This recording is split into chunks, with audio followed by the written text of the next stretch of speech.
नमस्कार दोस्तों, स्वागत है आपका एक बार फिर बिंदास खबरें के स्पेशल बुलेटिन में। दोस्तों, खबरों की शुरुआत करें उससे पहले फटाफट से वीडियो को लाइक और चैनल को सब्सक्राइब जरूर से कर लें। और इसी के साथ दोस्तों, आज की पहली बड़ी खबर की यूक्रेन के मारिउपोल में रूस लगातार कर रहा है हमले। जेलेंस्की बोले यूक्रेन बेहतर तरीके से जंग लड़ रहा है। आपको बता दें कि रूस और यूक्रेन के बीच में लगातार तनाव जारी है। रूस यूक्रेन के बीच में सोमवार को बैठक हुई थी और आपको बता दें कि रूस यूक्रेन की अगली बैठक पोलैंड और बेलारूस की बॉर्डर पर होगी। रूसी न्यूज एजेंसी स्पुतनिक ने रूस के प्रतिनिधिमंडल प्रमुख के हवाले से इसकी जानकारी दी है। और साथ ही आपको बता दें कि यूरोपीय यूनियन के मंच से यूक्रेन के राष्ट्रपति जेलेंस्की ने बयान जारी करते हुए कहा, यूक्रेन बेहतर तरीके से जंग लड़ रहा है। उन्होंने कहा कि रूस ने 2 मिसाइल से आम लोगों पर हमला किया है। हम अपनी जमीन बचाने के लिए ये जंग लड़ रहे हैं। और इन खबरों के बीच दोस्तों आगे बढ़े, खार्किव में रूस ने किया मिसाइल अटैक, अस्पताल तबाह, कई लोगों के मरने की खबर। रूस ने यूक्रेन के खार्किव में हमला कर दिया है। बताया तो ये जा रहा है कि ये मिसाइल हमला है आवासीय क्षेत्रों में किया गया है। इस हमले में अस्पताल भी चपेटे में आ गए हैं। हमले में कई लोगों के मारे जाने और घायल होने की खबर भी आ रही है। इससे पहले मंगलवार को खार्किव में रूसी हमले से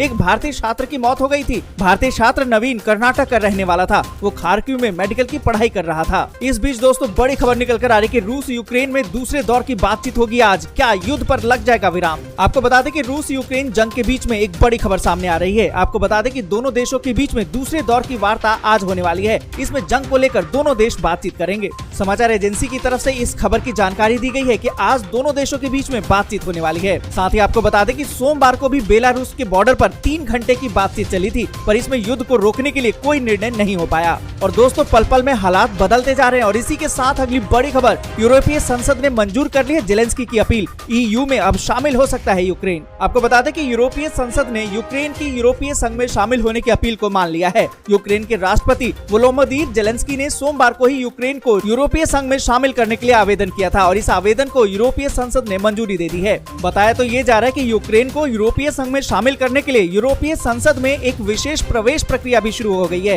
यूक्रेन को यूरोपीय संघ में शामिल करने के लिए प्रस्ताव पर संसद में वोटिंग होगी। और इसी के साथ दोस्तों अगली बड़ी खबर की जेलेंस्की की मांग, रूस को आतंकवादी देश घोषित किया जाए। आपको बता दें कि यूक्रेन रूस युद्ध अब काफी खतरनाक दौर में आ चुका है। वहीं यूक्रेन के राष्ट्रपति वोलोदिमीर जेलेंस्की की मांग है कि रूस को आतंकवादी राज्य के रूप में मान्यता दी जाए। और इसी के साथ दोस्तों अगली बड़ी खबर की भारतीय छात्रों को ट्रेन में नहीं चढ़ने दे रही है यूक्रेन की पुलिस। खार्किव रेलवे स्टेशन पर रोके जा रहे हैं। आपको बता दें कि युद्धग्रस्त पूर्वी यूक्रेन के खार्किव शहर में मंगलवार को एक भारतीय छात्र की फायरिंग में मौत हो गई है। कर्नाटक का रहने वाला 21 साल का नवीन अपने खाने पीने का सामान लेकर एक स्टोर के बाहर खड़ा था। इसी दौरान रूसी सैनिकों की गोलीबारी का वो शिकार हो गया। खबर है कि हमले से बचने के लिए निकल रहे भारतीयों को भी यूक्रेनी पुलिस का भी प्रताड़ना सहना पड़ रहा है। बड़ी तादाद में खार्किव रेलवे स्टेशन पर खड़े छात्रों को ट्रेन में नहीं बैठने दिया जा रहा है। यूक्रेनी पुलिस अपने लोगों को पहले बाहर निकाल रही है। आपको बता दें कि खार्किव से छात्र पश्चिमी यूक्रेन के लिए ट्रेन पकड़ने का इंतजार कर रहे हैं। और इन सब के बीच दोस्तों अगली बड़ी खबर की तीसरे विश्व युद्ध के मुहाने पर है दुनिया। रूस यूक्रेन युद्ध में शामिल हुई इस देश की सेना।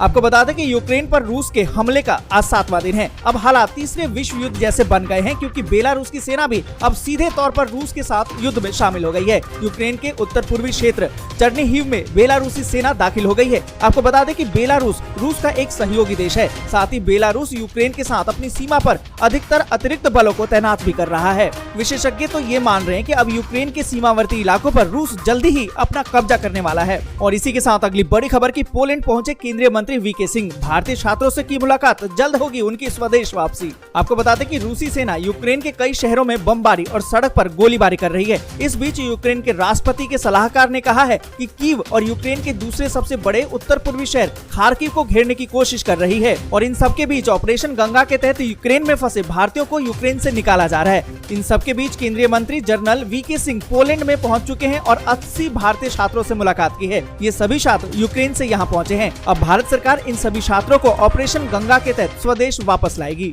और इसी के साथ दोस्तों अगली बड़ी खबर की यूक्रेन के हवाई रास्ते तो बंद, आएंगे कैसे 70 लड़ाकू विमान। आपको बता दें कि रूसी हमलों का जवाब देने के लिए यूक्रेन को यूरोपीय देश मदद भेजने के लिए आगे आ रहे हैं। यूक्रेन के एक अधिकारी ने बताया कि यूक्रेन के पायलट यूरोपीय देशों द्वारा दिए जा रहे लड़ाकू विमानों को लेने की प्रक्रिया शुरू करने के लिए पोलैंड पहुंच चुके हैं। रूस द्वारा बनाए गए इन विमानों और हथियारों का हस्तांतरण अगले 24 घंटे के भीतर होने वाला है। पर यहाँ पर आपको बता दें कि रूस के विमान रोधी हथियारों और लड़ाकू विमानों के कारण यूक्रेन के हवाई रास्ते सब बंद हैं। इसलिए इन लड़ाकू विमानों को पश्चिम के रास्ते से यूक्रेन लाया जाएगा। इनके अलावा अमेरिका और यूरोपीय देशों द्वारा भेजे जा रहे हथियार सड़क मार्ग से यूक्रेन लाए जा रहे हैं। मालूम हो कि इन्हीं रास्तों से बॉर्डर क्रॉस करते हुए आम नागरिक दूसरे देशों में पनाह ले रहे हैं। आपको बता दें कि रूस के हमलों के कारण यूक्रेन के सभी 14 airfield, refuelling station, army base सब तबाह हो गए हैं। वहाँ की आम जनता के मन में ये सवाल है कि जब सब कुछ नष्ट हो गया है तो दूसरे देशों से आ रहे लड़ाकू विमान कहाँ लैंड करवाए जाएंगे, उनमें ईंधन कहाँ से भरा जाएगा, उन्हें बम और मिसाइलों से लैस कैसे किया जाएगा। लोगों का कहना है कि यूक्रेन सरकार सिर्फ लोगों का हौसला बनाए रखने और युद्ध में टिके रहने के लिए ये सब बता रही है, जल्द ही कि हमें मदद मिलने। तो दोस्तों, पल पल की खबर के लिए जुड़े रहिए हमारे साथ और देखते रहिए बिंदास खबरें। पर उससे पहले अगर अभी तक आपने चैनल को सब्सक्राइब नहीं किया तो सब्सक्राइब कीजिए और लाइक कीजिए। जय हिंद, जय भारत।